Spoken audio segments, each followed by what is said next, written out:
Assalamualaikum warahmatullahi wabarakatuh. Selamat siang dan selamat datang kami ucapkan kepada yang terhormat Kepala Sekolah SD Negeri Petungan Kidul 02, yang kami hormati Bapak Ibu Guru SD Negeri Petungan Kidul 02, yang kami hormati Bapak Ibu PPL, PPG Prajabaran dari UPRIS. Alhamdulillah, puja dan puji syukur kita panjatkan kehadirat Allah Subhanahu wa Ta'ala yang telah memberikan banyak rahmat dan hidayahnya kepada kita semua, sehingga pada hari ini kita bisa berkumpul bersama untuk melaksanakan kegiatan diseminasi aksi nyata 1.4 budaya positif komunitas belajar SDN Negeri Petungan Kidul 02. Indonesia Angkatlah padaku, di sanalah aku berdiri, jadi pandu hidupku.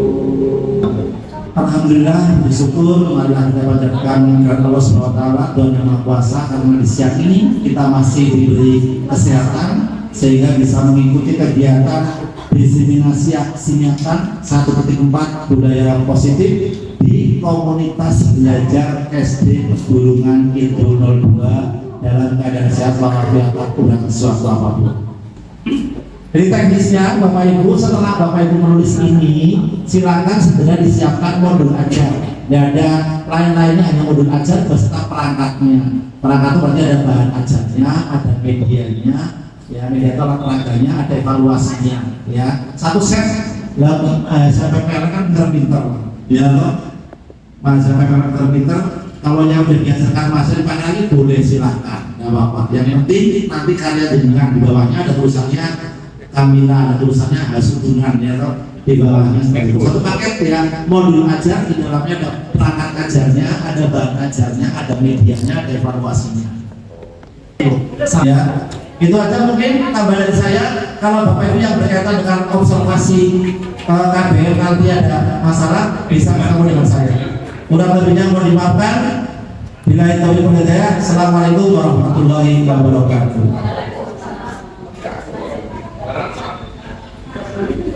Terima kasih kepada Bapak Darsino atas sambutannya. Acara selanjutnya adalah diseminasi budaya positif di sekolah yang akan disampaikan oleh Bapak Andi Sujitno, Sarjana Pendidikan. Kepada Bapak Andi Sujitno kami persilakan.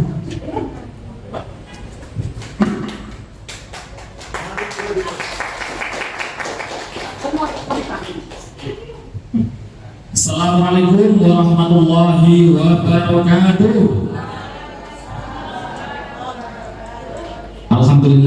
Alhamdulillahilladzi arsala rasulahu bil huda wa dinil haqq liyudhhirahu 'ala dini kullihi wa kafaa billahi shahidan, amma ba'du. Yang terhormat Bapak Darsino SPD NPD selaku Kepala SD Negeri Petungan Kidul 02, yang saya hormati Bapak Ibu Guru, staf karyawan teknik SD Petungan Kidul 02, khususnya Ketua Kombel Ibu Siti Nur Sumiati SPD calon MPD. Amin Allahumma. Dan tentu saja Bapak Ibu Guru PPL yang cantik-cantik, ganteng-ganteng, yang energi-energi ini. Insya Allah siang ini siang penuh ilmu, siang penuh barokah. Amin Allahumma. Amin. Bapak Ibu yang saya hormati, ini rencana tadi 1:30, jadi sudah malam 1 jam. Memang presentasi saya itu ada 59 slide. Yang saya rencanakan mungkin 2 jam. Cuma nanti mohon izin mungkin agak saya percepat karena timing dan mungkin ya karena waktu sangat-sangat rawan ngantuk ya. Tapi saya yakin panjenengan semangat kok, ya. Bapak Ibu yang saya hormati, mohon izin di sini memang saya minta izin kepada komunitas belajar, minta izin pada yang harusnya Bapak Ibu PPL di sini, ya. Karena ini kiras-kirus yang disampaikan Pak Darsino tadi, kiras-kirus karena saya mempunyai tugas aksi nyata yang harus saya selesaikan minggu ini. Dan maka saya mohon untuk izin di siang hari ini untuk mengisi ini. Terima kasih untuk Ibu Ketua Kombel, untuk Ibu Koordinator PPL yang telah mengizinkan dan memberikan waktu. Oke, Bapak Ibu saya hormati, untuk mengawali saling belajar ini, saling belajar. 2 minggu yang lalu. Jadi ini saya belajar selama 2 minggu dan ini akan saya sampaikan sekitar 1 jam. Ya bisa dibayangkan mungkin tidak komplit, tapi saya yakin kok. Disinilah saya tak niat untuk sedikit berbagi apa yang saya pahami selama 2 minggu dan panjenengan bersama-sama ayo saling melengkapi kekurang pahaman yang mungkin ketika saya sampaikan tadi ada yang kurang benar, tolong diberikan masukan. Seperti itu ya, Bapak Ibu. Saya pengen ketika saya berdiri di sini saya akan tampak sedikit lebih ganteng, boleh nggak? Boleh. Maka saya akan berpantun sedikit biar jenengan mengatakan saya cakep gitu ya. Pantunnya gini. Kain katun warnanya putih. Allah, senang. Ulangi, oke. Kain katun warnanya putih. Dijahit dengan benang sutra. Meskipun Bapak Ibu semuanya terlihat sangat letih, cakep, ya. Tapi saya lihat aura semangatnya masih membara. Pokoknya senang saya. Belalai gajah diikat tali. Ya sudah, jangan lama-lama, yuk kita mulai. Ya. Bapak Ibu yang saya hormati, Pak Dansino, terima kasih waktunya. Hari ini saya akan sedikit berbagi kepada panjenengan semuanya. Saya sudah belajar dan ini ada Ibu PPM di sini. Nanti kalau ada kesalahan, saya berikan masukan yang indah. Bapak Ibu, ini ada SBK. Oh, suka penyerno ya, nggak sengaja penyernonya. Ada SBK supaya kita meskipun siang-siang itu kira-kira masih fokus atau tidak? Masih ya. Kira-kira ini kelincinya di mana ini? Nah, di mana kelincinya? Tulisan ini. Mana? Di mana tulisan itu? Coba pencet tulisan ini tulisan. Di mana tulisannya? Masya Allah. Survei membuktikan. Wah, biasa. Ternyata diskusi fokus. Siang fokus, malam juga fokus. Masya Allah. Berikutnya. Nah ini. Bisakah kita menemukan ada anjing lain di mana anjing itu? Di mana? Oh. Mana bu? Salah pakai bu. Mana? Apa iya? Coba ya. Ini kita percepat waktu selanjutnya ini. Survei membuktikan. Masya Allah, luar biasa. Ternyata ada pesaingnya bu ya. Bapak Ibu Guru PPL dari sesuatu yang fokus saja. Berikutnya. Nah, bisakah kita menemukan 2 hewan yang tersembunyi? PPL ini, ayo fokus. Jangan ini terburu. Fokus ke yang mana ya? Mana? Salah. Nah, 1. Mana? Buru. Oke. Survei membuktikan. Iya. Yang terakhir ini coba. Kira-kira bisa atau tidak? Nah ini Pak Arif ini jelas ini. Ini Pak Arif, ini Pak Kepala Sekolah kita, ini Bu Kamila, ini Bu Nisa, ini siapa? Nah ini yang diorang ini kira-kira siapa? Ini saya ambil sampai ke kemarin. Anak Fitria, benar. Anak Fitria, jangan merasa dulu. Oke, punya, saya kasih clue. Nah, yang jempolin air di sini siapa? Bukan. Saya benar dapat ya. Bapak Ibu, saya baru lihat ini Bu Titi. Ini semangat luar biasa. Coba bareng-bareng. Survei membuktikan. Nah, ternyata Bu Lili, amplopnya nanti dong ya. Alhamdulillah ya Allah, ternyata Bapak Ibu Guru semangat antusias. Gimana nanti Bang? Oh kangen ya. Bapak Ibu yang saya hormati, tingkat waktu masuk ke setengah 3 sudah ya. Seperti biasa yang kami pelajari di PDP itu bahwa apapun dan ini harus kita aplikasikan ke anak-anak kita di dalam kelas kita itu kita harus sering-sering menggunakan kesepakatan kelas. Nah ini karena ada forum namanya kesepakatan forum atau kesepakatan bersama. Oke ya, ini saya awali dulu bahwa kita nanti dalam diskusi ini HP silent ya. Semangat. Oke. Terus Pak getarkan Bapak. Sing nama sore kilo gitu. Berikutnya angkat tangan jika bertanya tanggung jawab. Sepakat? Sepakat. Aktif dalam kegiatan. Jadi nggak menentu ya aktif tanya jawab dan sebagainya. Sepakat? Oke, saling menghormati, sepakatlah. Saling belajar, jadi saling belajar. Karena saya juga masih belajar. Dan yang berikutnya hati dan pikiran bahagia. Jadi selalu saya induksikan pada siapapun orang tua ke siswa. Ayo kita bahagia. Makanya di LNS panjenengan di kurikulum merdeka kan salam dan bahagia. Karena tujuan akhirnya bahwa kita harus salam, salam itu semangat. Ya, salam itu semangat.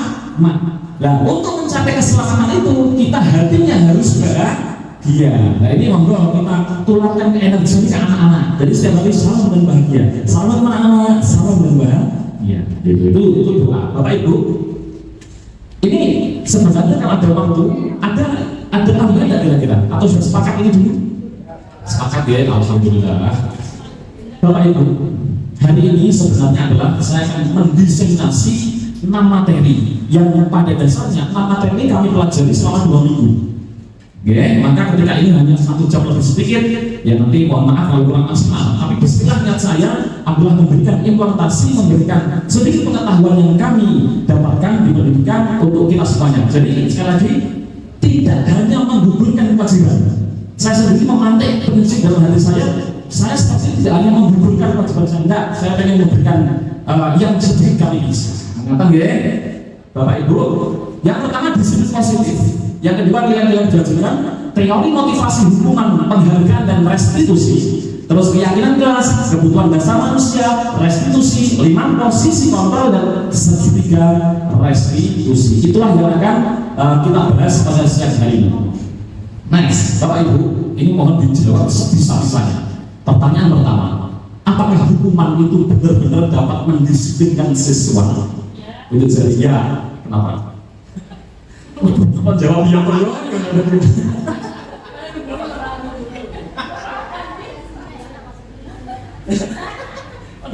Ya, nggak apa-apa bisa.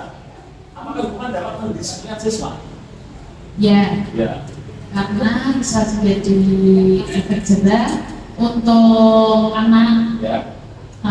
Biar disiplin, belajar disiplin. Iya, aku suka Ibu Lisa, Ibu Lutfia ya, Bu Lutfia. Jadi hukuman menurut Bu Lutfia adalah dapat mendisiplinkan siswa agar gimana Bu? Agar mendapatkan efek jerah seperti ya. Nah, Bapak Ibu tidak akan saya salahkan, belum saya benarkan.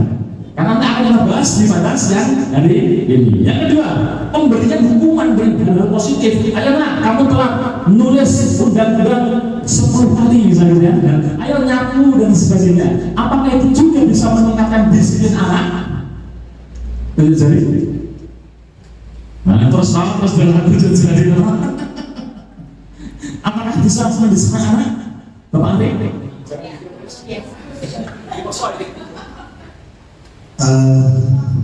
Mungkin bisa ini adalah alternatif dari hukuman karena kita tidak hukum secara fisik, jadi ini adalah bisa meningkatkan anak-anak dalam membaca atau menulis dengan cara ini. Untuk Pak Arif luar biasa. Sekali lagi belum ada yang harus disalahkan karena semuanya ide dapat bebas merdeka. Yang ketiga Bapak Ibu, memberi penghargaan dapat meningkatkan motivasi belajar anak. Kowe mau iso terus Pak Dek 1.000. Apakah itu bisa meningkatkan disiplin anak, pengembangan anak? Belum tentu. Belum. Kenapa Pak? Karena itu jadi ketergantungan. Masya Allah. Bila tepuk tangan Pak Bersina biasa. Kita mendapatkan kepala sekolah yang luar biasa, betul. Membentuk luar biasa, perkembangan apapun di gurunya terus didukung. Tepuk tangan Pak Bersina. Pak Aris, terima kasih. Bapak Ibu, sebelum saya lanjutkan, ini ada sebuah permainan. Saya minta tolong ya, nak tolong dua peserta maju. Dapat, boleh. Panji sana Pak Adit maju. Satu lagi. Ya, Bu Lili, Ibu Yuli. Ini namanya dirinya adalah menggenggam kepala tangan. Yang mau menggenggam kepala tangan siapa? Ada adik. Nah, Bu Yuli ya. Oke, Pak. Sekarang Bu Yuli itu menggenggam tangan, Bu ya. Ya. Sekarang tugasnya adalah bagaimanapun apapun caranya lepaskan genggaman ini. Boleh dirayu, boleh dipaksa, boleh apapun. Saya kasih waktu 10 detik dari sekarang. 1. Bagaimana cara melepaskan genggaman Bu Yuli menurut Pak Adil? 9.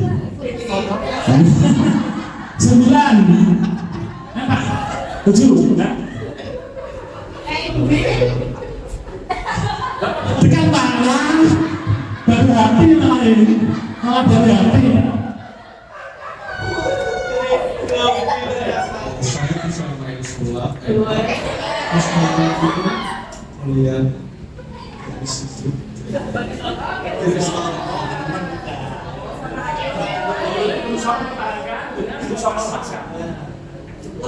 Pengen tahu kehidupan kamu di Jepang. Kenapa bisa dari sana?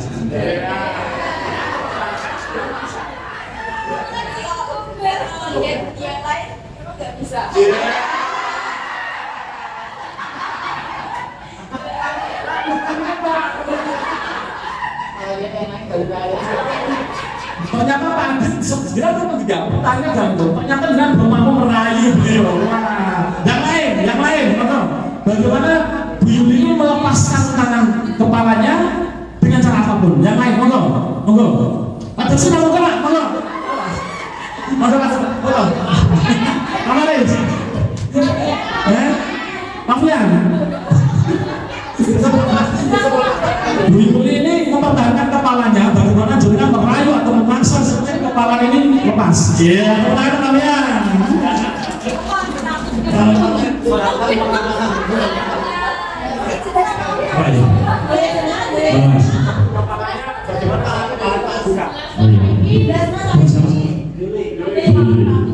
Mulai.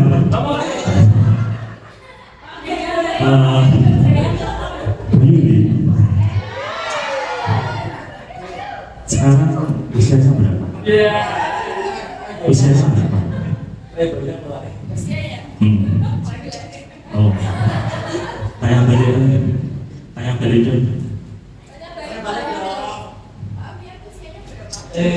Kepala tiga. 17 kepala.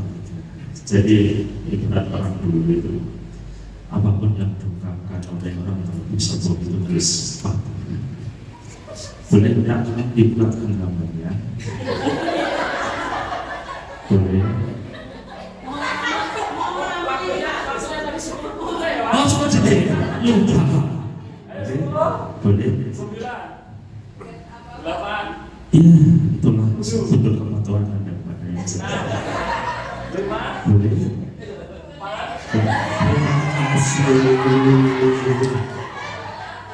Tapi belum. Ya, oke Bapak Ibu. Terima kasih teman-teman Bu Yuli Pak.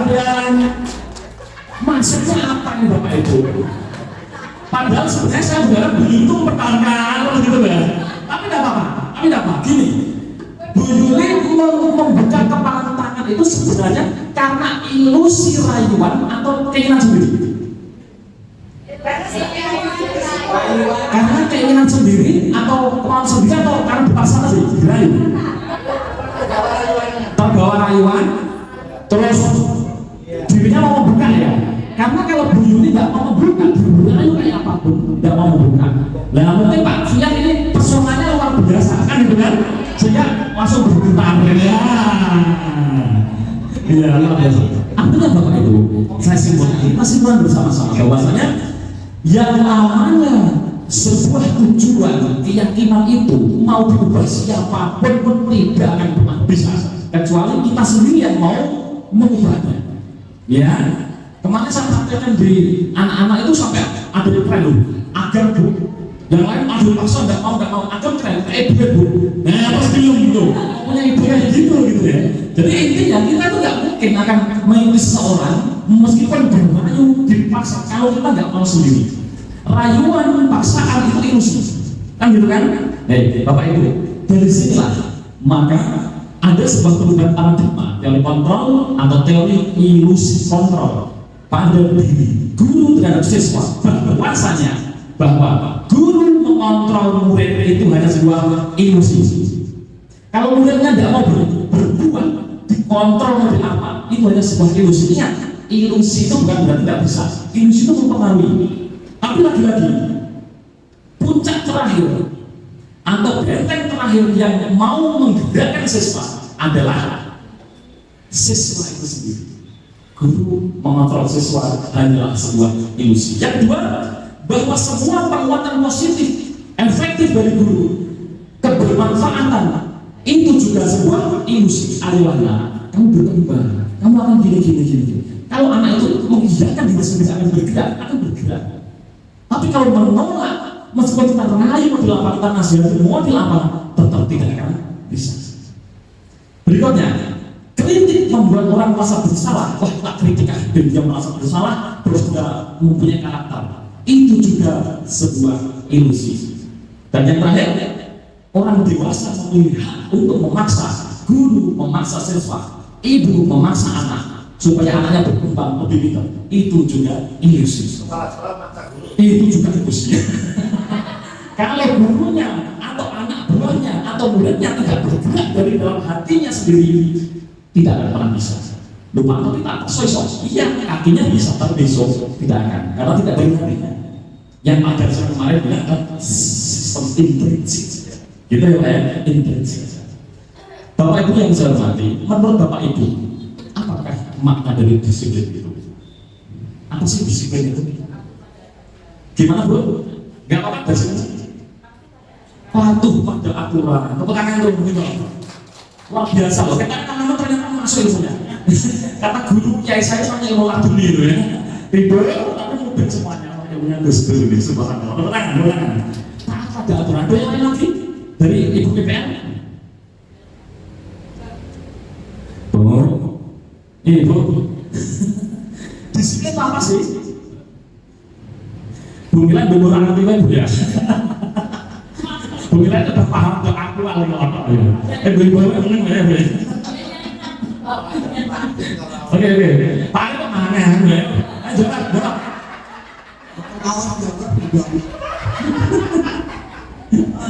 Oke, Bapak Ibu, punya apa sih? Ini kan namanya enggak belum. Disiplin itu ada bahwasanya disiplin berasal dari bahasa Latin, artinya ada disiplinan, artinya belajar Bapak Ibu. Disiplin belajar.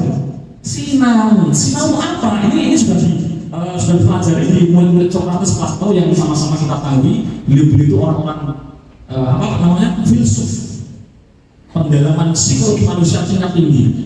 Jadi disiplin itu sebenarnya adalah membuat orang menggali potensi dalam dirinya untuk tujuan dirinya untuk menghargai dirinya sendiri, atau dalam kata gampangnya menggali potensi intrinsiknya. Namun di Indonesia ini kata-kata disiplin sudah berubah makna Bapak Ibu. Maknanya itu sesuatu yang dilakukan seorang pada orang lain untuk mendapatkan kepatuhan. Lalu apa? Sehingga disiplin itu akan menimbulkan hukuman dan sebagainya, sehingga merasa tidak nyaman. Bukan dengan apa yang kita hargai atau pencapaian tujuan mulia. Jadi terjadi pergeseran makna. Harusnya disiplin belajar menggali potensi diri, potensi intrinsik untuk menjadi orang-orang yang dihargai, bertanggung jawab dari dalam dirinya sendiri. Aslinya itu. Lantas apa sih nilai-nilai utama yang kita tuju itu? Kita sering menyebut dengan nilai-nilai kebajikan universal yang masih umum. Banyak hormat, kasih sayang, terus jaga kebersihan. Semua nilai-nilai kebaikan itu kita sebut sebagai nilai kebajikan universal. Nah, ini saya singkat saja ya, bahwa dengan mengaitkan nilai-nilai kebajikan yang diyakini seorang, maka motivasi intrinsiknya itu akan terbangun. untuk mendapatkan tujuan mulia yang diinginkan. Dan alhamdulillah Kemendikbud kita sekarang sudah menggalakkan melalui kurikulum merdeka yang namanya profil pelajar Pancasila. Oh, ternyata 6 elemen profil pelajar Pancasila itu kan nilai kebajikan. Sebenarnya banyak ratusan nilai kebajikan. Cuman sekarang yang difokuskan oleh Kemendikbud kita adalah 6 elemen kebajikan yang kemudian kita sebut profil pelajar Pancasila.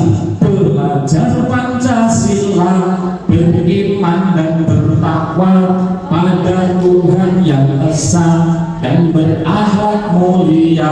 Berkebinekaan tunggal golongan mandiri, kreatif dan bernata kritis. Bu jangan sedih dong.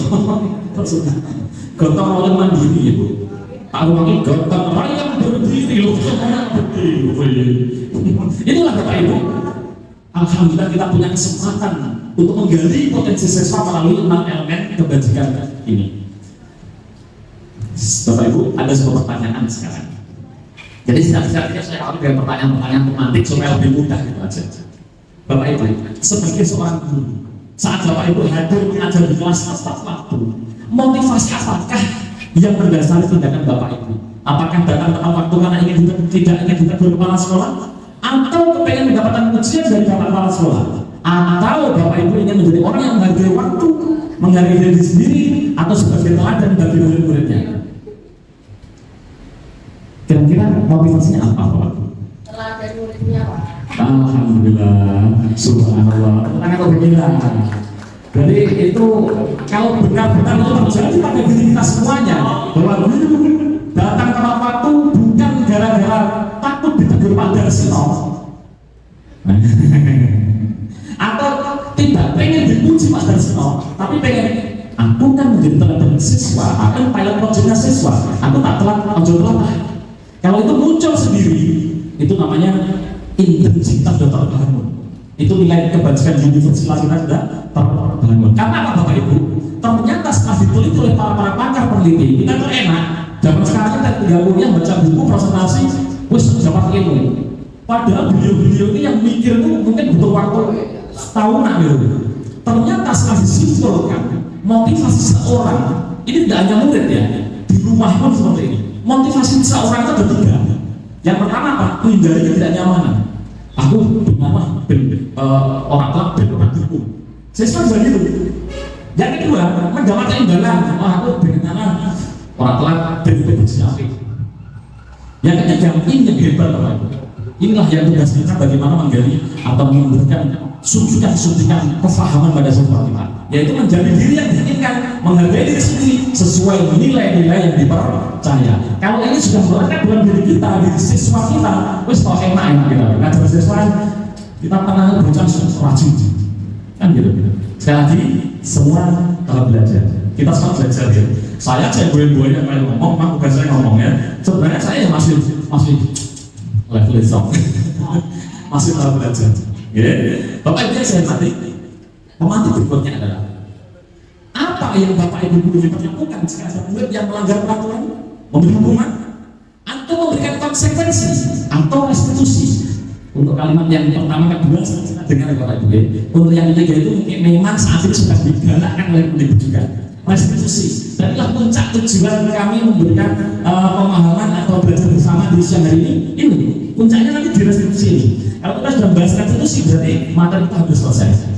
Ya, apa sih kalau ada masalah kita kasih hukuman atau konsekuensi? Ya, sekarang untuk melanjutkan ini ada perbedaan, sedikit perbedaan antara hukuman dan konsekuensi. Ada sekitar 50 perbedaan, cuma saya singkat saja karena suratnya terbatas. Hukuman itu suatu yang menyakitkan biasanya. Nek konsekuensi selalu itu harus terjadi. Ya, konsekuensinya harus terjadi karena peraturan. Hukuman itu membuat anak sakit, fisiknya, hatinya, jangka waktunya juga lama. Sedangkan kalau konsekuensi itu membuat anak yang merasa tidak nyaman saja dan jangka waktunya pendek. Terus kalau hukuman, anak itu akan membenci kedisiplinan. Sedangkan konsekuensi, anak akan menghargai disiplin, menghargai peraturan. Hukuman sifatnya paksaan, naik konsekuensi stimulus tanggapan. Terus berikutnya kalau hukuman mendorong anak menyakiti dirinya sendiri, baik psikisnya atau fisiknya, sedangkan konsekuensi mendorong anak untuk lebih mudah menyesuaikan diri dengan peraturan. Hukuman itu konsep diri yang buruk, merasa dirinya itu buruk, salah, gagal, itu sesuatu hukum. Kalau konsekuensi konsep diri yang baik, oh ya, aku telat, berarti harus dipuji aturan. Next, akhir. Berikutnya, hukuman anak belajar untuk menyembunyikan kesalahan, sedangkan konsekuensi anak belajar untuk mematuhi peraturan. Dan yang terakhir, biasanya kalau hukuman itu ada marah, rasa bersalah, dipermalukan, merasa tak dihargai, sedangkan konsekuensi kehilangan hak. Ya, terus dibuat tidak nyaman, diasingkan untuk sementara waktu. Nah, untuk menghindari ini sekali lagi harus ada 50 poin, tapi kita singkat saja. Lebih mempermudahnya adalah kasus nyata seperti ini. Bapak Ibu ayo bareng-bareng. Nomor 1, kalau ada anak mencatat 100 kali dalam bulan, saya tidak akan terlambat lagi karena terlambat sekolah. Ini hukuman atau konsekuensi? Hukuman atau konsekuensi?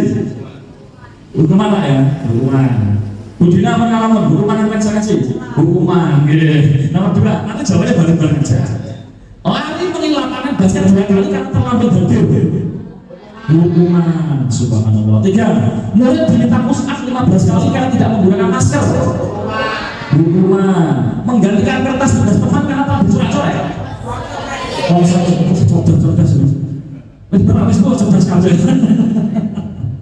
Berikutnya, membersihkan tumpahan air di meja tulis karena tidak sengaja. Konsekuensi, nah ini coba ini. Murid disuruh mengenakan sepatu seharian di sekolah karena tidak mengenakan sepatu hitam. Nah,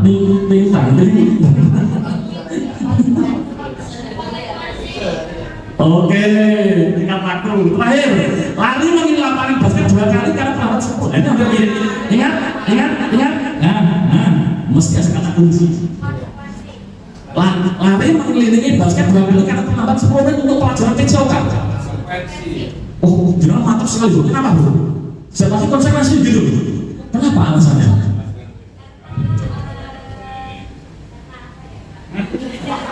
Harus dibantu Pak Faris.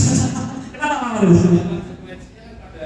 Pembelajaran PJOK. Yes, alright, teman-teman. Kalau nomor 1 ini perhatikan. Nomor ini ya, mengelilingi lapangan 2 kali karena terlambat hadir. Hubungannya apa sekolah dengan lari? Tapi kalau PJOK, dia terlambat 10 menit, teman-temannya butuh pemanasan. Maka untuk mengganti teman-temannya yang harus sedang peringatan, dia larang lapangan dalam rangka mengganti pemanasan. Itu konsekuensi. Supaya membuktikan, wah betul semuanya Bapak. Ya, ini tidak ada hubungannya. Ini tidak ada hubungannya sama sekali dengan sekolah. Terus berikutnya lari mengelilingi, tidak ada hubungannya. Lari dengan sekolah tidak ada hubungannya. Terus berikutnya, ini juga itu hukuman, jelas hukuman ya. Mengganti, nah ini tadinya bingung ini. Mulai disuruh, kenapa ini hukuman? Karena tidak ada hubungannya. Kenapa harus hitam? Ya, mulai disuruh tidak mengenakan sepatu seharian karena tidak mengenakan sepatu hitam. Itu termasuk hukuman. Intinya kalau tidak ada hubungannya dengan poin-poin yang diterapkan itu hukuman. Kalau ada hubungannya, disitu bisa menggantikan sesuatu, menggantikan itu baru konsekuensi. Bagus mana Bapak Ibu hukuman dan konsekuensi? Untuk 2 ini bagus konsekuensi, tapi nanti ada just lagi namanya restitusi nanti. Pelan-pelan Bapak Ibu. Apa sih restitusi itu? Yaitu proses menciptakan kondisi bagi murid memperbaiki kesalahan mereka sehingga mereka bisa kembali ke kelompok mereka dengan karakter yang lebih kuat. Restitusi juga merupakan proses kolaborasi mengajarkan murid mencari solusi sendiri. Kita pancing-pancing itu. Kita jangan ngene-ngene, kita pancing-pancing. Terus berikutnya membantu murid berpikir tentang orang seperti apa yang mereka inginkan dan bagaimana harus memperlakukan orang lain. Intinya kita pancing, kita gali. Jadi kalau ada salah, kamu nggak harus ini, nggak boleh. Nanti akan saya berikan videonya yang saya terapkan di sekolah kelas saya kemarin. Oke, ya, lanjut. Oyak-oyak. Bapak Ibu, slide berikutnya. Pernahkah Bapak Ibu memberikan penghargaan atau hadiah kepada murid ketika melakukan sesuatu prestasi? Pernah ya? Apakah itu betul? Ya betul, tidak apa-apa. Tidak ada yang salah. Semua ini tidak ada yang salah di sini. Ya tapi nanti dampaknya akan berbeda ketika kita beri hukuman, memberikan konsekuensi dan memberikan restitusi. Nggak ada yang salah, nggak ada yang salah. Dampaknya yang berbeda. Ada yang nek hukuman itu melaksanakan aku memantau emosi gitu Pak ya. Akhirnya besok itu sebenarnya malah nggak menghargai gurunya. Nek konsekuensi dalam jangka yang lebih panjang, tapi restitusi karena dia melakukan, kita gali, dia melakukan gara-gara pengen sendiri dengan ilusi-ilusi yang kita berikan, maka itu akan tahan lama. Oke. Ini Bapak Ibu, kemarin waktu melaksanakan pembelajaran TGW saya juga ngomongin ini. Ternyata ada yang namanya hukuman, penghargaan itu, maka terima seperti itu, penghargaan, hukuman itu. Nah, menurut Al-Faqon, sekali lagi kita terima kasih pada peneliti-peneliti hebat ini, kita tinggal menyerap ilmunya. Ya, kalau ada sesuatu yang tidak cocok dengan hati Bapak Ibu, ya tidak masalah. Kan ini orang juga. Saya pernah mendengar dosen menyampaikan bahwa ketika seorang melaksanakan penelitian, validitas 100% itu tidak ada. Orang sebenarnya. Kalau ada sebuah penelitian validitas 100% itu perlu dipertanyakan itu. Pasti ada sedikit persen yang sebenarnya itu ada hal ketidaksempurnaan manusia, pasti ada kekurangan. Ya, maka kemudian dengan asal cocok tidak apa-apa, tapi nanti ilmu-ilmu yang mungkin banyak yang positif yang bisa kita serap, yuk kita laksanakan. Yang nggak cocok, ya kita tahan. Seperti ada hidayah lain di lain waktu kan gitu kan?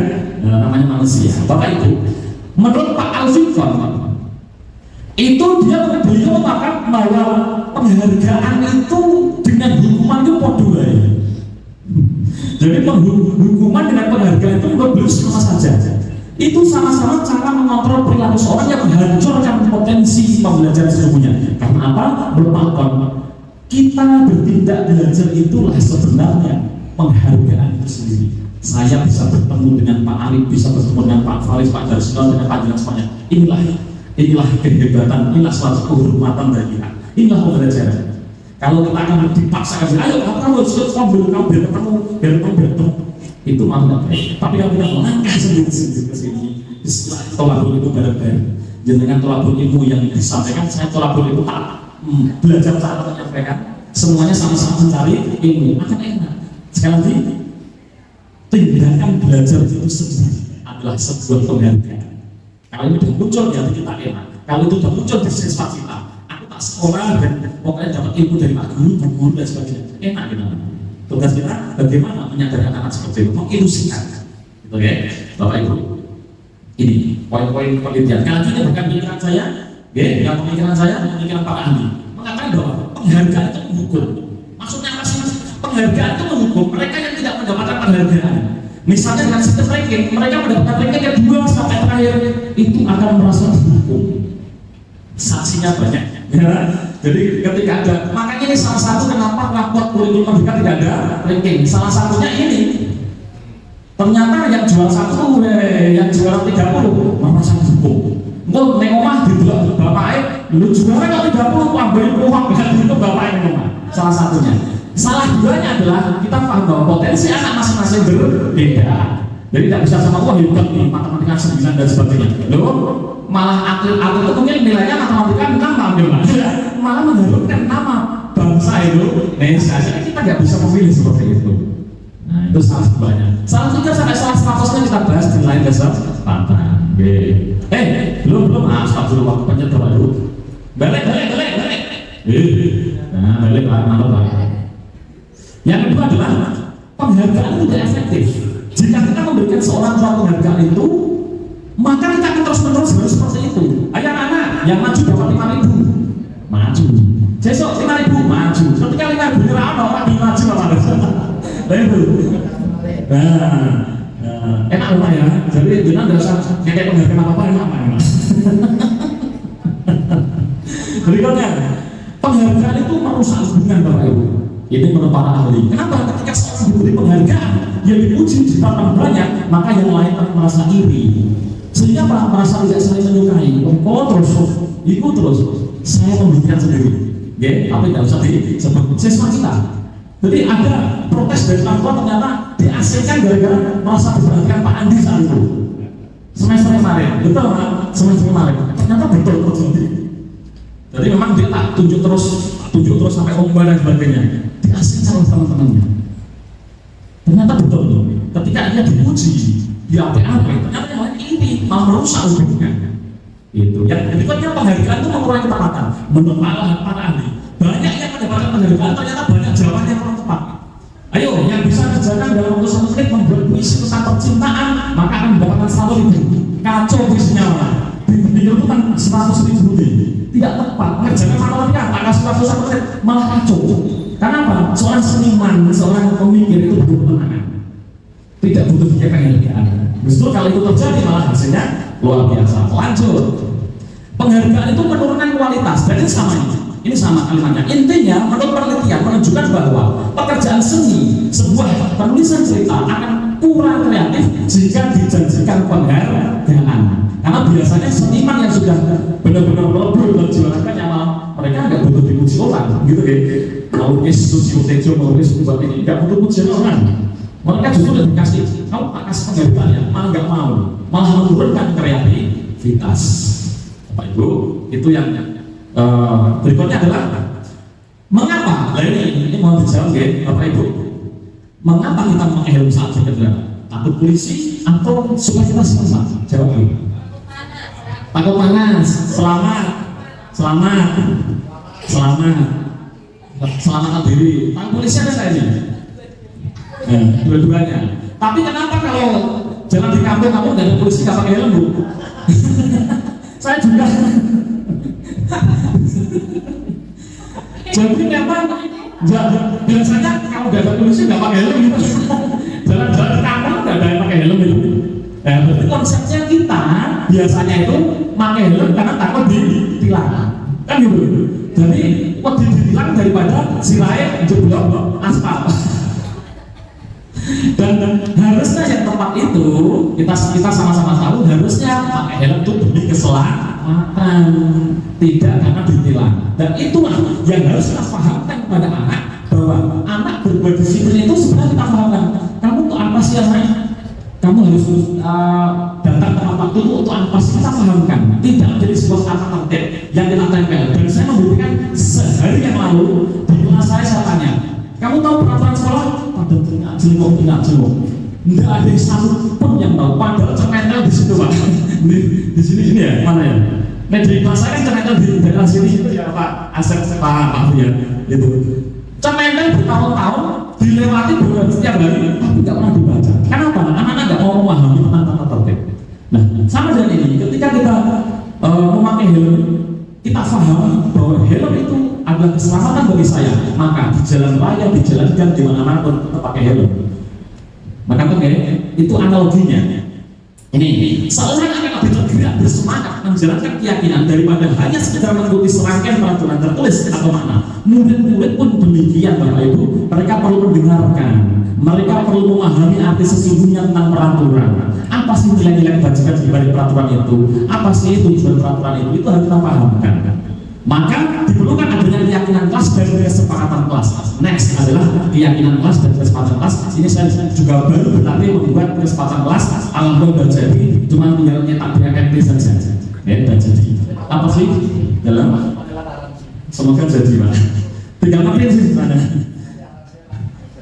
Jadi seperti yang kita tahu bersama, bahwasanya peraturan dan keyakinan kelas itu bedanya di mana sih?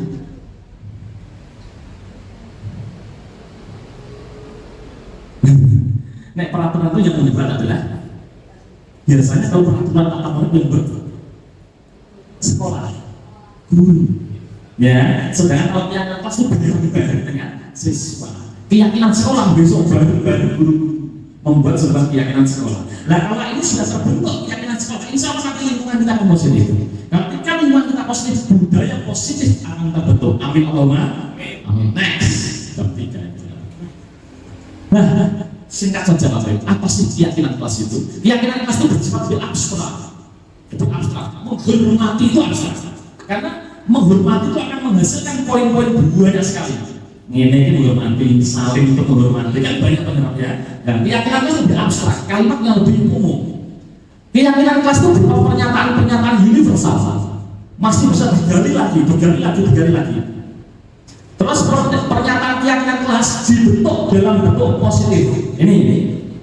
Jadi Bapak Ibu, ayo kita biasakan bareng-bareng ketika membuat keyakinan kelas, peraturan kelas nggak apa-apa. Kita menghindari kalimat negatif. Jangan buang sampah sembarangan, kita hindari. Jangan membuang sampah di laci, kita hindari. Kita berikan positif, contohnya buanglah sampah di tempatnya atau jagalah kebersihan kelas. Kenapa sih kok harus seperti itu? Kenapa sih harus seperti itu? Kok harus menggunakan kalimat positif berupaya menghindari kata negatif? Kenapa? Bumut sih. Kalau minyak-minyak jagung kira inspirasinya tambah ini. Kenapa bumut sih? Bu, saya tidak selamanya mengenal kata hati sekarang. Biar nyampe gitu apa? Iya Bapak, betul. Saya mereka merangkul dari dunia jawabannya betul semua. Jadi ini rupiah nih Mas. Jadi gini, kalimat negatif itu manusia itu cenderung mengingat kalimat setelah kalimat negatif. Itu psikologi manusia. Contoh, Bapak Ibu sekarang jangan bayangkan gajah. Belum malah bayangkan gajah, kan gitu. Bapak Ibu sekarang tolong jangan bayangkan Pak Arif gendut. Mau bayangkan Pak Arif gendut kan gitu kan? Kalimat setelah kalimat negatif justru akan masuk direkam oleh siswa, direkam oleh psikologi manusia. Itulah sebabnya salah satu kenapa kita menghindari kalimat negatif. Ya, yang tertekan malah seperti itu. Ya, terus keyakinan kelas dibuat sebaiknya diterapkan ini sama semua warga hendaknya berkontribusi. Siswa kita harus ikut semua membuat kalimat itu, terus bersedia meninjau kembali. Oke, lanjut. Langkah-langkah membuatnya. Ini kemarin saya laksanakan waktu MPLS Mas. Jadi langkah pertama adalah kita mempersilahkan warga sekolah atau murid mencurahkan semua pendapatnya, dituliskan di sticky note, kertas gitu ya, warna merah, putih, hijau, kuning itu. Lalu semua catatannya dimasukkan, masukan-masukan dari murid itu ditulis di papan tulis atau kertas tadi, terus ditempel-tempel. Kalau siswa saya ada 27, saya yakin ya kalimatnya 27 beda-beda semuanya, meskipun ada satu garis yang mirip kan gitu, mirip itu. Terus berikutnya susunlah keyakinan kelas sesuai prosedur pembentukan kelas, gantilah kalimat-kalimatnya yang negatif tapi menjadi positif. Tinjau kembali daftar curah pendapat yang sudah dicatat, pasti kita akan menemukan kalimat-kalimat yang mirip. Nah, kalimat-kalimat yang mirip itu contoh, jangan membuang sampah di rumah sampah, jagalah kebersihan, itu kan mirip-mirip itu. Lalu kita sepakati, ayo kita buat kesepakatan keyakinan kelas kalimat yang paling kena apa saja yang setipe dengan ini. Oh, ayo kita jaga kebersihan, misalnya gitu. Dari situ yakin 27 anak itu kalimatnya itu mirip-mirip akan mengerucut pada kalimat yang serupa dan akan menghasilkan keyakinan kelas yang tidak banyak nanti. Nah, Bapak Ibu, yang terakhir langkah berikutnya adalah kita nggak usah membuat kalimat keyakinan kelas yang banyak-banyak, cukup 3-7 saja. Kenapa? Supaya mudah diingat dan bisa dilihat. Apa sih bedanya dilihat dan dibaca? Nah, dibaca itu kita fokus membaca. Kalau dilihat itu, welcome to Papua Indonesia, itu bisa saya lihat. Maka ketika saya nah ini panjenengan ini namanya membaca, harus dibaca ini, harus mendekatkan gitu. Tapi kalau tulisan ini dilihat, orang sampai ini seperti melestarikan budaya. Nah, keyakinan kelas itu diupayakan bisa dilihat dari jauh pun kelihatan. Terus berikutnya, setelah keyakinan kelas itu selesai, semua warga, semua murid menandatangani. Nah, syukur-syukur TPLK saat tanda tangani, tapi kadang supaya lebih efektif, tanda tangan itu didokumentasi, kita buat MMP yang lebih bagus, rajin dibuat billboard atau dibuat MMP yang memanjang, itu lebih bagus sesuai kreativitas masing-masing. Bapak Ibu, inilah contohnya di kelas kecil, di kelas menengah ini kelas 34 ini kelas 56 ya. Kalau kita lihat dari sini, setiap anggota kelas perlu belajar, tidak ada kalimat negatif. Ya. Atau mungkin yang tingkat lebih lanjut, mungkin menghormati, bekerja sama, diterima juga tidak apa-apa. Diberikan penjabaran juga tidak apa-apa. Ini contoh dari kalimat keyakinan kelas, dicetak di FMT, dipasang di dalam kelas. Mengatakan Bapak Ibu ya, tadi belum selesai Bapak Ibu baru separuh. Next, Bapak Ibu, tahukah Bapak Ibu hebat bahwa murid melanggar peraturan atau keyakinan kelas yang ada karena kebutuhan dasar manusia? Apa sih kebutuhan dasar manusia itu? Jadi intinya gini Bapak Ibu, ini kemarin Mas Harni video juga ya. Saya selama ini menjadi guru kok sore mesti menyimpulkan kemana mesti anak double. Nah, setelah materi ini, yuk benar kita membuka hati kita. Ternyata anak-anak kita itu anak hebat yang mungkin ada yang kurang di sini, yang harus kita beri. Apa itu Bapak Ibu? Kebutuhan manusia itu ada 5. Bertahan hidup atau survival. Betul, bahasanya survival ya. Ada guru bahasa Inggris Pak, saya takut misalnya. Nah, ini bahasa Inggris juga nih, survival. Ini juga bahasa Inggris. Survival, bertahan hidup. Jadi manusia itu kebutuhannya ada 5 ini. Bertahan hidup, penguasaan, kasih sayang, dan rasa diterima, kebebasan dan kesenangan. Ya, seluruh tindakan manusia itu ternyata memiliki tujuan di antara ini. Nah ini Bapak Ibu, ketika salah satu tujuan tidak tercapai, dia akan berusaha di kebutuhan yang lain, melengkapi kebutuhan yang lain. Kalau ini kita paham, kita mendapatkan sahabat, kita mendapatkan dan berbuat sesuatu, kita akan tersenyum. Oh mungkin dia ada kebutuhan yang belum digenapi, terus dia melengkapi kebutuhan yang lain. Ayo kita bareng-bareng berpikir. Studi kasus, saya minta tolong lanjutkan menjawab ya. Pak Thomas, waduh Pak Thomas ini kelas 5A sedang bingung menghadapi salah satu murid di kelas namanya Tommy. Beberapa anak telah mengeluhkan Tommy itu seringkali meminta bekal makanan siang dengan cara memaksa. Jika Bapak Ibu guru menghadapi situasi yang seperti Pak Thomas rasakan, apa yang akan Bapak Ibu lakukan? Dan menurut Bapak Ibu, kira-kira kenapa sih alasan Tommy berbuat seperti itu? Saya minta pendapatnya. Kenapa Tommy berbuat seperti itu? Anggap dia itu maksa, jangan panamu, berkali makanya diomongin paksa. Kenapa kira-kira? Pinginan. Berapa Pak? Pinginan. Jalan. Bisa pinginan, bisa memang dia tidak membawa Bisa pinginan, karena nggak membawa bekal itu Pak. Jadi survival Pak ya. Survival ya. Oh. kadang punya tapi ini punya orang lain. Wah. Benar. Bukan artinya konsepnya kalau kebutuhan satu tidak terpenuhi, pasti ada mencari kebutuhan lain. Ini kalau kita pahami bahwa memang menghadapi variabel kita akan tersenyum.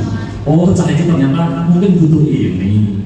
Jadi kita nggak berpikir kayak mungkin mesti bisa. Kita ayo kita hindari sedikit. Apa baru? Nah, senyum itu sudah punya pendapat. Kenapa Bu? Nah, salah senyum. Kita kan hebat-hebat ya. Ayo, kenapa seperti itu? Ya karena Tommy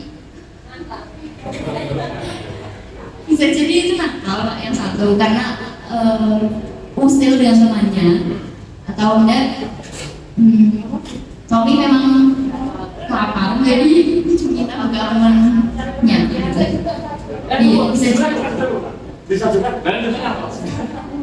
Bisa juga mungkin anaknya si Tommy ini mungkin cari perhatian. Subhanallah. Tidak ada yang salah. Jenengan hebat, jenengan luar biasa. Bapak Ibu, yuk kita telisik sesuatu kemungkinan. Kok kemungkinan kenapa? Karena Tommy adalah sosok abstrak yang saya ceritakan. Ya. Alasan pertama. Karena kalau Tommy ini karena lapar, orang tuanya tidak membawakan bekal makan siang, maka kebutuhan dasar yang ingin didapatkan adalah bertahan hidup. Maknanya harus soalnya bekal. Sanggup orangnya, padahal ekstrak soalnya omanya terus butuh ekstrak sangat cukup. Akhirnya dia banyak konconnya, kan gitu. Ya, seandainya Tommy ikut komunitas belajar, enak itu tidak gratis, ya, untuk jago. Tapi Tommy tidak ikut komunitas belajar. Jadi ketika alasan Tommy itu adalah karena tidak membawa bekal, maka kebutuhan yang akan dipenuhi adalah bertahan hidup. Tapi Bapak Ibu, ada kemungkinan lain loh. Karena dia merasa senang ketika temannya memperhatikan dia, lalu temannya melaporkan ke guru melaporkan orang tuanya, terus orang tuanya memperhatikan dia. Nanti kebutuhan yang ingin dipenuhi adalah kasih sayang. Ini banyak loh Bapak Ibu. Terus terang saat ini saya sedang mempelajari salah satu di antara siswa saya sedang seperti ini, khususnya saya paham. Tidak pernah masuk seminggu 2 kali 3 kali. Ini sudah saya pelajari. Saya tidak komunikasi dengan orang tuanya. Sehingga hasilnya baik. Nanti ingat lagi. Yang ketiga, jika Tommy karena temannya jadi takut dan dia menurut keinginannya, aku juga bemo fungsional kok, tak menunjukkan keperkasaan saja. Karena ada kayak gitu ya, berarti dia sudah memenuhi kebutuhan kekuasaan. Bersama. Berikutnya, jika Tommy merasa bosan dengan makanan ibu tiap hari apa? Mie kalau dok, kelas 1 sampai kelas 5 mie dok, bosen. Maka dia sebenarnya pengen memenuhi kebutuhan kebebasan, kepengen yang makanan yang lain dari teman-temannya. Dan yang terakhir, jika Tommy melakukan itu yang iseng-iseng saja, ya, Tommy, jadi misalnya orang contohnya jadi Arif, toyok, seneng, beres-beresnya Arif seneng. Nah itu berarti Tommy itu sedang memenuhi kebutuhan kesenangan. Tidur. Maaf ya ini, moga-moga betul ya. Bapak Ibu, saya ketika mempelajari ini terus terang, saya nangkep ya juga ya. Bapak Ibu dia nggak ternyata siswa dengan berbagai macam karakternya itu ada 5 kemungkinan ini. Ayo bareng-bareng ini PPL, Bapak Ibu PPL, insya Allah bermanfaat ya. Jadi besok ketika menjumpai siswa-siswi yang nakal, jangan dipanggil nakal. Ada sesuatu di antara ini 5 ini.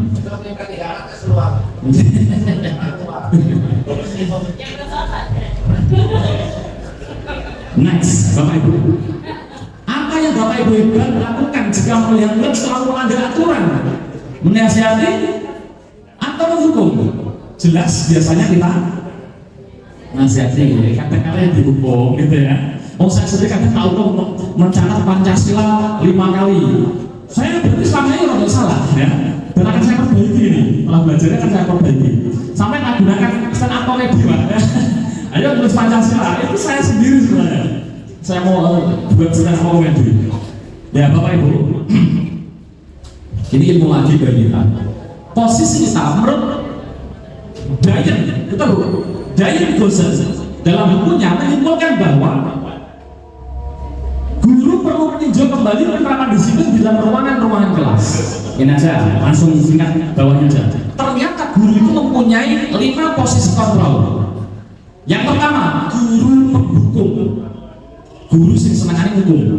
2, guru sing senengane membuat merasa bersalah siswanya. Dikandai terus siswanya yang nangis, hati-hati Bapak Ibu. Ketoknya sadar, tapi itu wah psikologinya kalau mempertekan malah jangka panjang itu.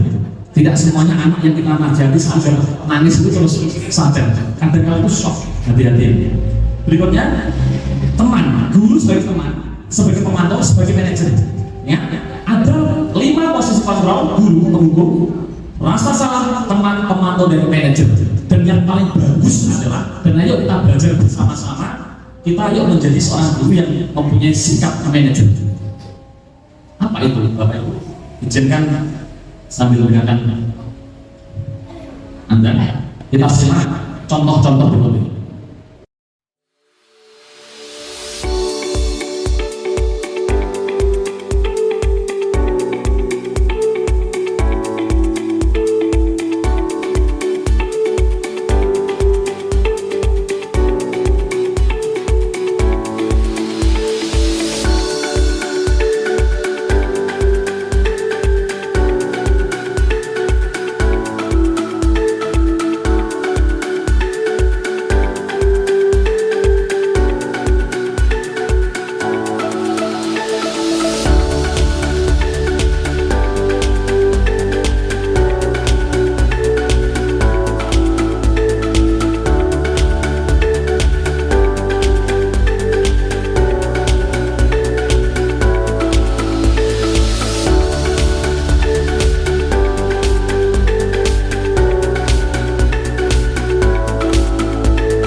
kira-kira kita semestinya menjadi posisi kontrol yang bagaimana Bapak Ibu?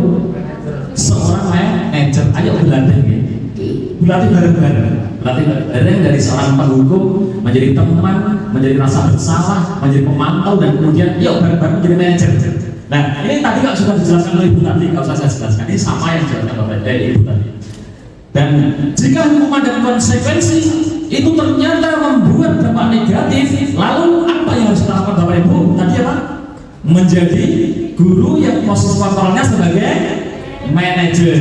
Nah, salah satu strategi pendekatan guru menjadi seorang manajer adalah yang sedang digalakkan saat ini adalah dengan cara restitusi. Dan inilah salah satu tahapan-tahapan restitusi, namanya segitiga restitusi. Yang pertama ini Bapak Ibu, kita stabilkan identitasnya dulu. Jadi kalau ada anak yang salah, jangan langsung kita tekan, tapi kita stabilkan identitas. Biasanya menggunakan kata-kata gini, setiap orang itu pernah berbuat salah, Pak Guru juga pernah berbuat salah. Nah gitu, kita stabilkan. Itu ternyata menghipnotis psikologi anak, itu merasa dibela Bapak Ibu. Orang itu orang Jawa kalau dipaku mati kan gitu ya. Jadi ketika anak itu psikologinya kita senangkan dulu, kita seolah kita bela dan sebagainya, kita akan manut. Mereka akan reda lama-lama. Ya, kata-kata itu, kamu bukan satu-satunya yang melakukan seperti ini gitu. Saya tidak tertarik, Pak Guru tidak tertarik untuk mencari kesalahan kamu. Ayo diskusi bareng-bareng yuk. Kita didengar, kita buat nyaman, kita stabilkan identitasnya. Lalu karena dua itu validasi kebutuhan dalam bahasa lain itu adalah validasi tindakan yang salah. Tindakan yang salah itu seolah-olah kita dukung dulu. Ya, contohnya biasanya gini, kamu berbuat seperti itu pasti punya alasan karena tidak mungkin kan tiba-tiba apa sih alasannya berbuat seperti ini. Nah, terus adakah cara lain untuk solusi masalah meninggal? Bagaimana solusinya? Dan kita dukung anak itu untuk mengungkapkan ide-idenya sendiri. Tidak kita langsung kamu harus gini, kamu harus gini. Dia akan menolak. Kita dukung terus, kita gali terus. Bagaimana? Dan terakhir, langkah terakhir inilah penggalian puncaknya adalah kita tanyakan nilai-nilai yang pernah kita sepakati. Apa kira-kira nilai yang kamu langgar? Apa kira-kira nilai yang harus kamu perbuat setelah ini? Kita gali seperti yang Ibu Guru tadi yang terakhir ya, ditanya seperti itu gali. Ternyata apa? Anak menggali potensinya diri. Yang kemudian pada puncaknya adalah alhamdulillah, sampai jam 5 tidak terus alhamdulillah, mengapa? Makasih. Dan puncaknya adalah bahwa anak itu faktor intrinsiknya akan muncul. Jadi ketika faktor intrinsiknya muncul, dia berbuat karena keinginannya sendiri, insya Allah anak itu akan menjadi lebih baik dalam jangka yang lama karena tidak paksaan. Bapak Ibu, ini hampir selesai kok. Ya, ini tadi ya, menstabilkan identitas. Caranya itu biasanya gurunya itu ngomong gini, berbuat salah itu adalah hal manusiawi. Tidak ada manusia yang sempurna. Bapak Ibu juga dulu pernah berbuat salah. Nah, gitu ya. Dan setipe dengan itu. Itu langkah yang pertama kalau menjumpai anak yang salah. Bapak Ibu PL nanti kalau mungkin kok menghendaki PPT saya kasih. Ya, siapa tahu besok bisa disebarkan sama-sama. Ya. Terus validasi kebutuhan atau validasi tindakan yang salah dalam bahasa lain itu adalah membantu murid untuk mengenali basic need-nya atau kebutuhan dasarnya. Ingat tadi bahwa setiap manusia itu berperilaku pasti akan mewujudkan kebutuhan, kan itu. Nah, kita bantu validasi seolah kita bela gitu. Ya, biasanya guru berkata gini, kamu pasti bisa melakukan hal lebih baik dari ini. Kamu hebat dong, kamu hebat. Kamu meskipun terlambat hebat. Kenapa? Kamu masih masuk sekolah. Bayangkan kalau kamu nggak masuk sekolah. Nah, ketika ada anak menggebrak meja, harus saya tunjukkan, menggebrak meja temannya, didukung, kamu hebat tuh. Pak Andi salut kamu masih menggebrak. Bagaimana kalau kamu mukul? Akan jadi hal yang buruk. Kamu tidak memukul, kamu tidak mendorong. Gitu. Nah, dibela dulu. Pada akhirnya nanti tindakan terakhir adalah ini puncak ilmu kesaktiannya di sini. Kita gali keyakinan-keyakinannya. Kita suruh dia itu menggali keyakinannya sendiri. Nah, itu Bapak Ibu. Dan ini santai. Ini video terakhir Bapak Ibu sambil menikmati. Ini kemarin saya mempraktekkan di kelas saya segitiga restitusi. Ada 2 kasus. Yang satu anak yang menggebrak meja karena ulangannya disotek. Bagaimana saya mengatasinya? Yang kedua, anak tertidur saat saya mengajar. Bagaimana saya mengatasinya? Dengan segitiga resolusi sambil menyemak sambil keheran seadanya. Oke, ini Bapak Ibu, ini terakhir, setelah ini selesai.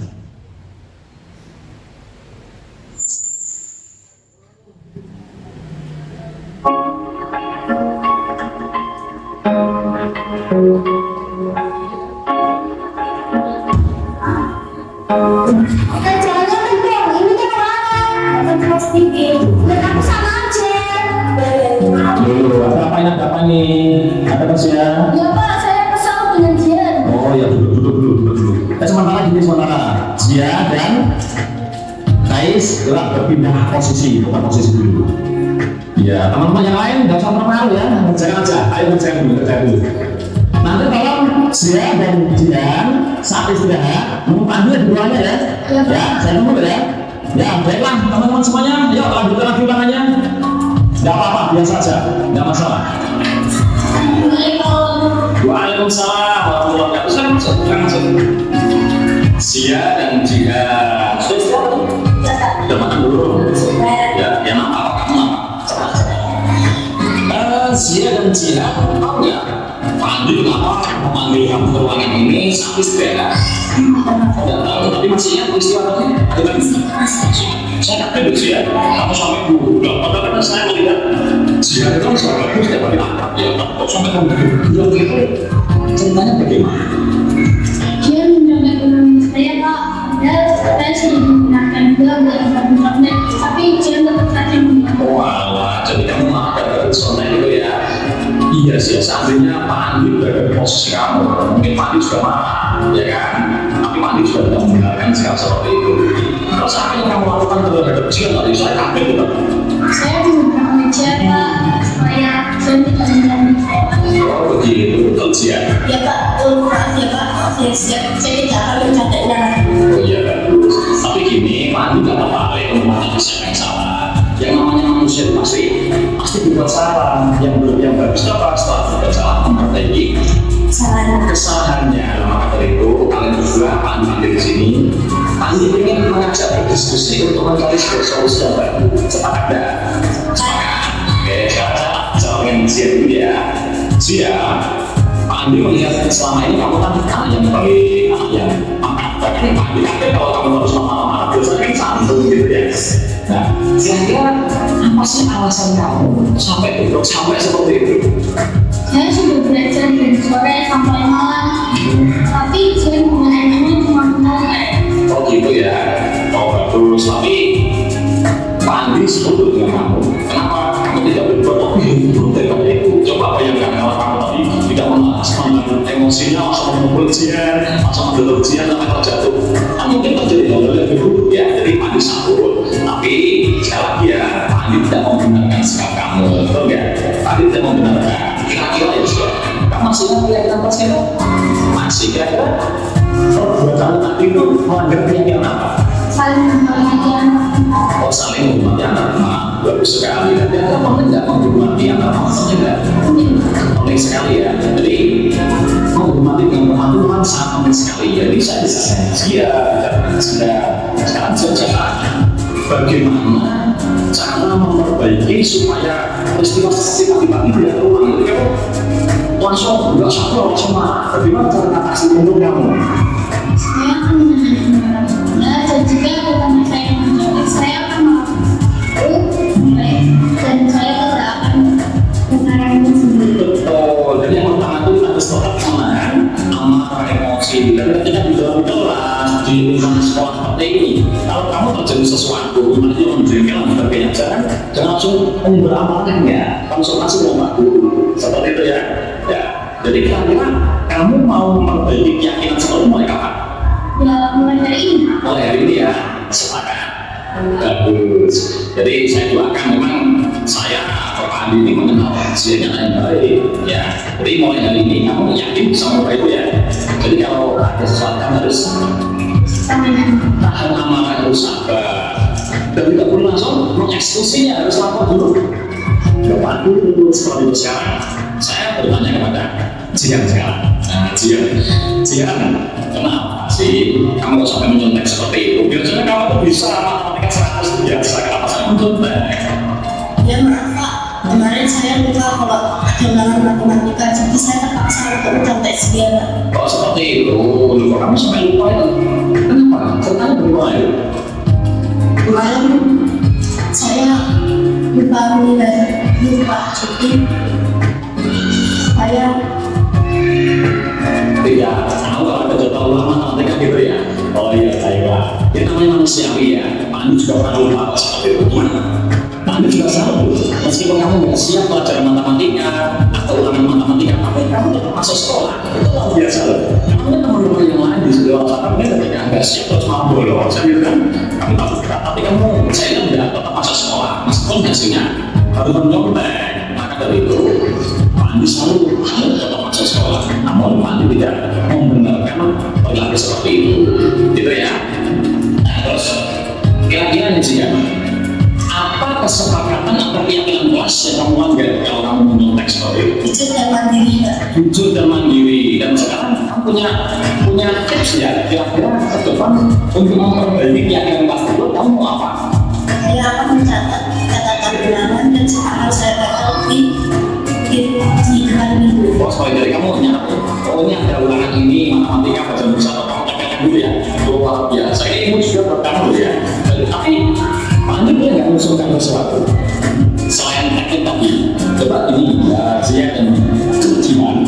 Sekarang era-eranya era digital ya. Kamu udah habis semua belum? Punya Pak. Ya, ada alatnya. Coba seandainya kamu manfaatkan alat seperti Facebook untuk menulis jadwal. Oh ini hari ini bulan ini ulangan ini dan sebagainya. Terus itu terus kamu kasih ada dering. Kira-kira enak nggak ini? Benar-benar nggak itu? Jadi ketika kamu tidur lupa berdiri, oh ini bisa ulangan matematika enak. Nah, kira-kira masalah pandai bisa diterima?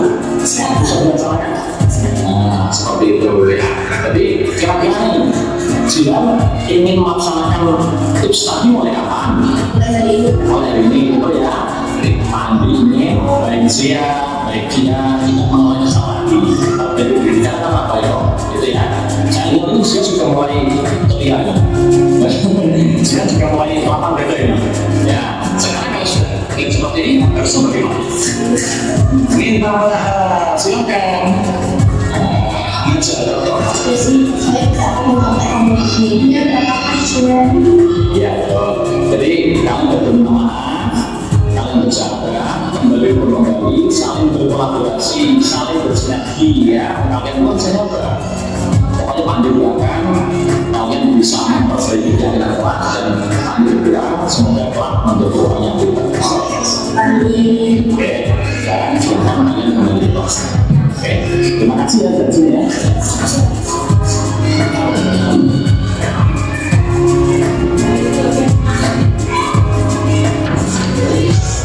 Assalamualaikum warahmatullahi wabarakatuh.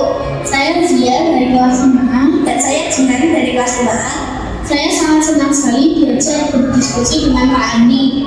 Saya bisa menahan amarah saya. Saya juga senang diajak berdiskusi dengan Pak Andi karena Pak Andi mengajarkan muridnya bukan dengan cara memarahinya, tapi diajarkan dengan cara bertanggung jawab.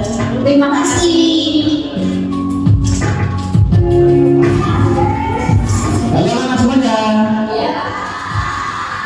Sesuai kesepakatan hari ini kita belajar apa? Matematika. Sampai submatematika apa kemarin? Ulangan cacat sampai 100. Loh, ini akan kenapa nih? Tidur? Coba mas, dibangunkan dulu. Jam? Ayo lihat sini. Loh, kamu kok tidur apa? Oke, ya, apa-apa. Sekarang ada sini, cuci rumah dulu, bukan ngantuk. Mau anak ganteng gini kok ngantuk ya. Rumah dulu. Sama yang lain lanjut aja ya, tidak masalah. Jadi bilangan cacah sampai 100 sebenarnya sudah kita pelajari kemarin awalannya ya, betul ya. Sekarang bersiap kan? Iya. Sudah kan? Ya, ini kan bagus kan? Ya. Jangan lupa lagi. Kamu nanti baca, kamu jangan dulu ya. Nanti setelah istirahat, kamu minta Andi 2000. Oke, saya tunggu ya. Iya, silakan baca lagi. Teman-teman kita lanjutkan. Waalaikumsalam warahmatullahi wabarakatuh. Silakan masuk ya. Nah, sudah Dari kantin itu tadi, udah sarapan? Mama seger sekali ya. Jadi belajar. Nah, kamu tahu kenapa Pak Andi memanggil sih? Tahu kenapa coba? Karena tadi pelajaran saya dulu. Iya betul, Pak Andi kaget loh. Kamu tidak pernah tidur gitu, tapi tidurnya penuh ya. Sampai kamu tutupi supaya Pak Andi nggak tahu gitu ya. Tapi alhamdulillah ya, Pak Andi nggak marah ya. Kenapa Pak? Oh, kamu sampai tidur seperti itu, kok nggak pernah loh kamu? Saya masuk Mantuk punya tuh bosok sampai mantuk kenapa? saya tadi malam saya tidur jam 1 malam. Jam 1 malam. Tuh, kamu ngapain saja sama jam 1 malam itu? Dari soal matematika sama Mengerjakan soal matematika di kelas. Tuh, itu kan sebenarnya tugas dari minggu kemarin kan? Baru kamu kerjakan di malam. Ya lancar kalau sampai larut malam. Seandainya Pak Andi mengerjakan langsung dalam 1 malam, ya pasti sampai larut. Kenapa enggak? soalnya setelah itu saya malah latihan berenang Oh gitu, kamu udah bergana di musola sama jam berapa? jam 9. Sama jam 9. Kalau setelah main rebana itu langsung pulang atau main-main dulu dengan teman-teman seperti ini? Aku pulang. Oh kamu pulang ya? Kalau belajar kamu tidur dulu? Iya, biasanya nanti tidur karena capek gitu ya. Iya, saya Pak Andi ini ya memaklumi lah, memang kamu kan capek ya. Tapi gini aja, Pak Andi juga selalu kepada kamu, karena apa? Meskipun kamu banyak kegiatan, latihan, rebana dan sebagainya, kamu tetap menyempatkan diri untuk mengerjakan tugas malam dan IPA itu Pak Andi selalu. Tapi Pak Andi nggak membenarkan juga kalau kamu sampai belajar sampai larut malam. Ya, kamu masih ada keyakinan persita? Masih. Kira-kira ada keyakinan persita yang kamu lahir ya dengan peristiwa hidup tadi? Itu karena Disiplin dan mengatur waktu. Dan sekarang Pak Andi itu paham kamu tuh orang protes. Itu luar biasa ya. Dan kira-kira ya sekarang kamu punya cara untuk mengatasi permasalahan tadi tidak? Punya apa kira-kira? saya akan lebih baik. Lebih baik, terus tidak tidur lagi ya? Betul. Iya, terus untuk mengatasi supaya kamu tidak mengerjakan langsung saat itu langsung 1 malam, kamu bagaimana kira-kira? Langsung mengerjakan sebelum saya pulang. Betul, kamu kalau sore kan nggak ada kegiatan ya? Apa mungkin sepak bola atau apa ada kegiatan? Nggak ada, itu bisa kamu manfaatkan. Sudah, ya, coba kira-kira bagaimana harapannya? Saya Kalau sore misalnya harus mengerjakan diri manfaatkan kamu sore hari. Kalau kamu sore hari main-main, malam hari, karena capek ya pasti kamu akan sama terus ya. Kamu sambut kira-kira, kamu bagian yang pas baik ini. Jadi setiap sore gimana?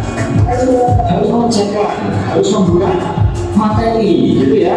Nah, nanti ketika materi kamu buka, kamu belajar, kalau ada tugas yang kerjakan, ya tenang. Perbananya juga kan, tenang gitu kan. Kira-kira mulai kapan ini akan berubah lebih baik? Mulai sekarang luar biasa. Dan tadi yakin lah ya. Tadi selama ini memandang kamu tuh anak yang baik, kamu terkasih potensial gitu ya.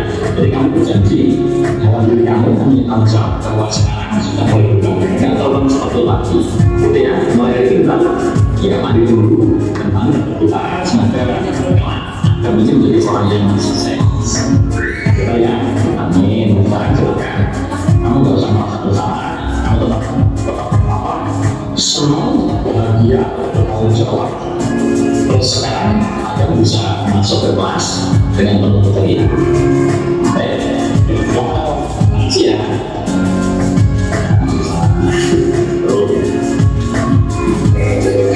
Assalamualaikum warahmatullahi wabarakatuh. Nama saya akan berkelas maaf. Saya senang dengan cara inklusi Pak Adi karena saya tidak kalah, saya tidak merasa berat. Malahan saya dapat mencari solusi sendiri. Terima kasih. Alhamdulillah. Bapak Ibu, berarti kita tadi posisi kontrol yang terbaik sebaiknya menjadi seorang guru yang posisinya segitiga rasanya sudah dipahami ya.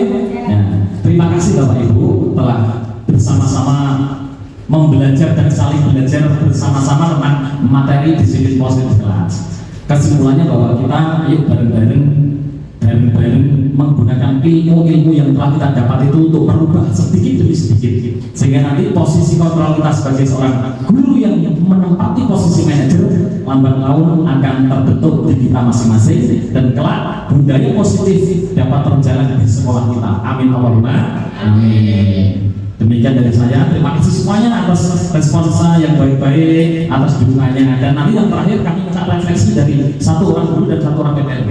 Mau refleksi itu berarti apa yang kita dapat hari ini, kesannya apa, harapannya apa, 3 aja apa. Ya, nanti siapkan. Terima kasih, dan dari saya Andi Seto, mohon doa pangestu dari panjenengan supaya pembelajaran ini semakin bermanfaat dan semakin tersebar. Billahi taufiq wal hidayah. Wassalamualaikum warahmatullahi wabarakatuh. Hari ini kita sudah belajar dan dapat ilmu dari yang sudah diuraikan oleh Pak Andi tadi, bahwasanya kita sebagai guru itu sebaiknya menjadi seorang manajerial. Kemudian keseharian kita selama ini yang sering masih keliru antara memberikan hukuman kepada siswa dan konsekuensi kepada kita, itu yang biasanya masih sering tertukar. Dan alhamdulillah pada hari ini sudah dijelaskan gamblang oleh Pak Andi, sehingga insya Allah mulai hari ini, besok dan seterusnya kita akan memahami apa yang harus kita berikan kepada siswa, apakah itu hukuman ataukah konsekuensi.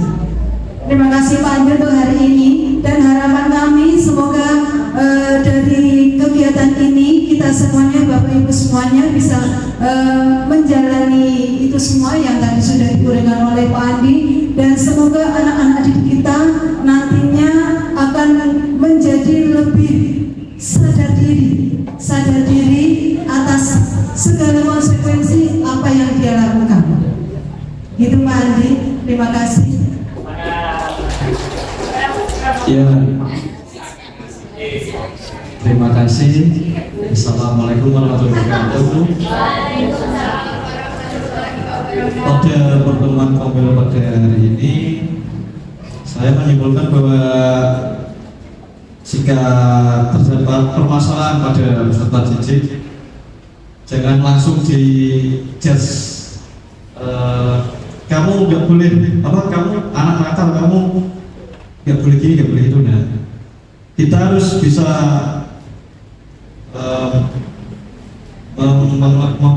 mengetahui apa yang dibutuhkan oleh peserta didik yang dalam tanda kutip sedang bermasalah itu. Dan yang kedua, yang dimana posisi terbaik sebagai guru adalah posisi manajer. Ya. Sekian dari saya. Wassalamualaikum warahmatullahi wabarakatuh.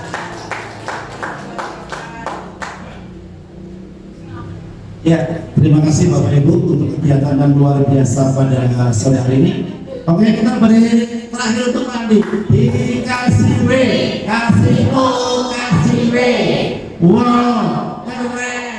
Wow, keren. Senang dong, sekali lagi dengan aku. Dikasih apa Pak Andi? Dikasih W, kasih O, kasih W. Wow, keren. Wow, keren.